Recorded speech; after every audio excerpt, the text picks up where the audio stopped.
প্রথমে ইসরায়েল, ফিলিস্তিন ও ইরান যুদ্ধ চলছে, জানিয়ে দিব আমাদের হাতে থাকা সর্বশেষ গুরুত্বপূর্ণ আপডেট আন্তর্জাতিক সংবাদ। দক্ষিণ লেবানন থেকে ইসরায়েলের রকেট ছুটছে হামাস। জানিয়ে দিব ইসরায়েলি হামলা ঠেকানোর উপায় জানালেন ফিলিস্তিন প্রেসিডেন্ট। আরো জানিয়ে দিব রুশ নেতার মৃত্যু নিয়ে যুক্তরাষ্ট্রের চাঞ্চল্যকর তথ্য। এবং আরো জানিয়ে দিব মার্কিন ক্যাম্পাসে ফিলিস্তিনপন্থী বিক্ষোভ থেকে গ্রেপ্তার 900। এদিকে গাজায় ইসরায়েলি হামলায় আরো 66 ফিলিস্তিনের প্রাণহানি।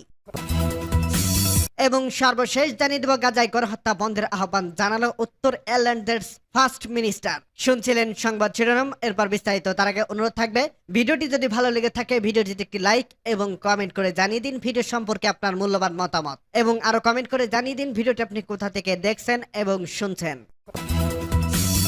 দক্ষিণ লেবানন থেকে ইসরায়েলের রকেট ছুটছে হামাস।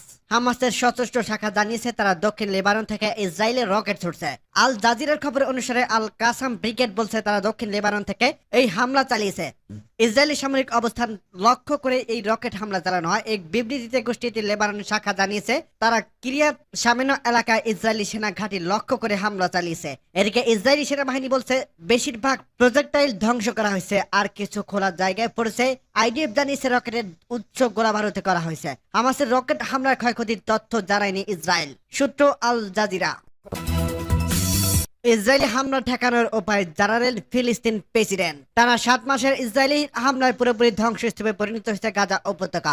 এখন বাকি কেবল দক্ষিণ গাজার রাফা শহর, সেখানে বসবাস করছেন বস্তুচ্যুত লাখ লাখ ফিলিস্তিনি। স্বাধীনতাকামী যোদ্ধাদের ধ্বংস করতে শেষ পর্যন্ত সতীতে স্থল অভিযান পরিচালনার সিদ্ধান্ত নিয়েছে ইসরায়েল, যদিও এর বিরোধিতা করে আসছে জাতিসংঘ, যুক্তরাষ্ট্র সহ পশ্চিমা দেশগুলো। এমন অবস্থায় রাফাতে ইসরায়েলের হামলা একমাত্র যুক্তরাষ্ট্র ঠেকাতে পারে বলে মন্তব্য করেছেন ফিলিস্তিনের প্রেসিডেন্ট মাহমুদ আব্বাস। খবর রয়টার্সের। ফিলিস্তিন প্রেসিডেন্ট জানায় শুধু যুক্তরাষ্ট্রই ইসরায়েলকে গাজার সীমান্ত নগরী রাফাতে আক্রমণ করা থেকে বিরত রাখতে পারে। রোববার সৌদি আরবের রাজধানী রিয়াদে ওয়ার্ল্ড ইকোনমিক ফোরামের এক বিশেষ বৈঠকে প্রেসিডেন্ট আব্বাস ইসরায়েলি অভিযান বন্ধের পদক্ষেপ নিতে যুক্তরাষ্ট্রের প্রতি আহ্বান জানান। আব্বাস বলেন রাফাতে হামলা হলে ফিলিস্তিনদের গাজা ছেড়ে পালিয়ে যেতে বাধ্য করা হবে, যা হবে সবচেয়ে বড় বিপর্যয়।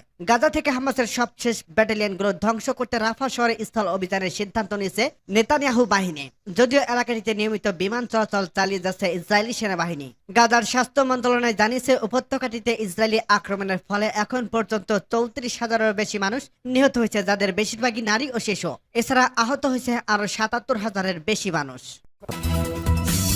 রুশ নেতার মৃত্যু নিয়ে যুক্তরাষ্ট্রের চাঞ্চল্যকর তথ্য।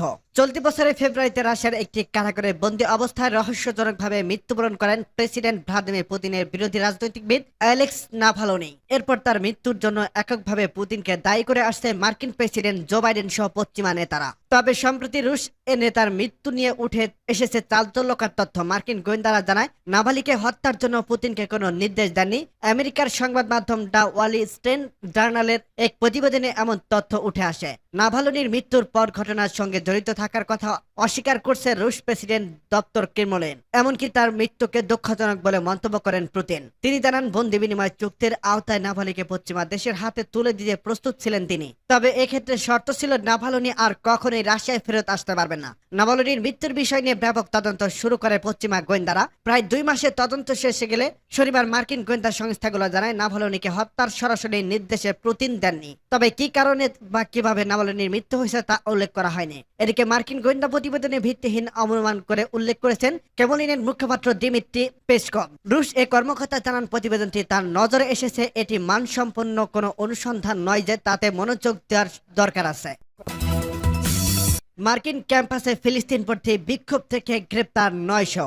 মার্কিন যুক্তরাষ্ট্রের বিভিন্ন বিশ্ববিদ্যালয়ে ফিলিস্তিনপন্থী বিক্ষোভ শুরু হয়েছে গত 18 এপ্রিল থেকে। এর মধ্যে এই বিক্ষোভ থেকে কমপক্ষে 900 জনকে গ্রেপ্তার করা হয়েছে। সোমবার কাতার ভিত্তিক সংবাদ মাধ্যম আল জাজিরার এক প্রতিবেদনে এই তথ্য জানানো হয়েছে। প্রতিবেদনে বলা হয় ফিলিস্তিনপন্থী চলমান এই আন্দোলন থেকে 900 জনকে গ্রেপ্তার করেছে। এর মধ্যে নিউ ইয়র্ক পুলিশ কলম্বিয়া বিশ্ববিদ্যালয়ের একটি ফিলিস্তিনপন্থী ক্যাম্পাস সরিয়ে দিয়েছে এবং 100 জনের বেশি বিক্ষোভকারীকে গ্রেপ্তার করছে। এদিকে শনিবার বোস্টনের Northeastern University, Arizona State University, ব্রুমিংটনের ইন্ডিয়ান ইউনিভার্সিটি এবং সেন্ট লুইসেস ওয়াশিংটন ইউনিভার্সিটির বিক্ষোভ থেকে 290 জনের বেশি লোককে গ্রেপ্তার করা হয়েছে। এছাড়া যুক্তরাষ্ট্রের ক্যালিফোর্নিয়ার, জর্জিয়া এবং টেক্সাসের বিশ্ববিদ্যালয় সহ বেশ কয়েকটি বিশ্ববিদ্যালয়ের ফ্যাকাল্টি সদস্যরা শিক্ষার্থীদের জন্য তাদের সমর্থন প্রকাশ করছে, যেখানে তারা তাদের নেতৃত্বের প্রতি আস্থার ভোট গ্রহণ করবেন। উল্লেখ্য, ফিলিস্তিন সংগঠন হামাস গত বছরের 7 অক্টোবর ইসরায়েলের আকস্মিক বড় ধরনের হামলা চালায়। এ সময় তারা প্রায় 1170 ইসরায়েলকে হত্যা এবং পাশাপাশি 250 জনকে বন্দী করে। এখনো তাদের কাছে 150 জন আটক রয়েছে। এদিকে 7 অক্টোবর ইসরায়েলের গাজায় প্রতিশোধমূলক পাল্টা হামলা শুরু করে, যা এখনো চলমান চলছে। ইসরায়েলের অব্যাহত এই হামলা 34,356 ফিলিস্তিন বেসামরিক নাগরিক নিহত হয়েছে, এদের অধিকাংশই নারী ও শিশু। সূত্র আল জাজিরা। গাজায় ইসরায়েলি হামলায় আরো 66 ফিলিস্তিনের প্রাণহানি।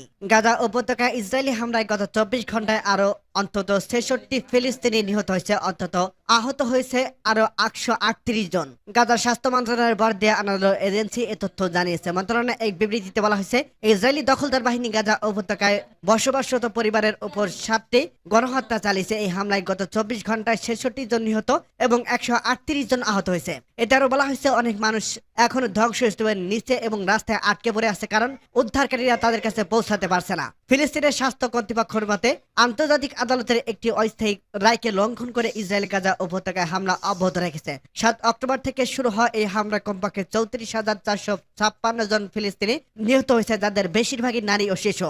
আহত হয়েছে আরো প্রায় 77,575 জন। গাজার উপর ইসরায়েলি এই আগ্রাসনের কারণে খাদ্য, বিশুদ্ধ পানি এবং ওষুধের তীব্র সংকটের মধ্যে ভূখণ্ডের প্রায় 85% জনসংখ্যাকে অভ্যন্তরীণ বস্তুচ্যুতের দিকে ঠেলে দিয়েছে। জাতিসংঘের মতে এই হামলার ছিটমহলে 60% অবকাঠামো ক্ষতিগ্রস্ত বা ধ্বংস হয়ে গেছে। সূত্র মিডল ইস্ট মনিটর। গাজায় গণহত্যা বন্ধের আহ্বান জানালো উত্তর আয়ারল্যান্ডের ফার্স্ট মিনিস্টার।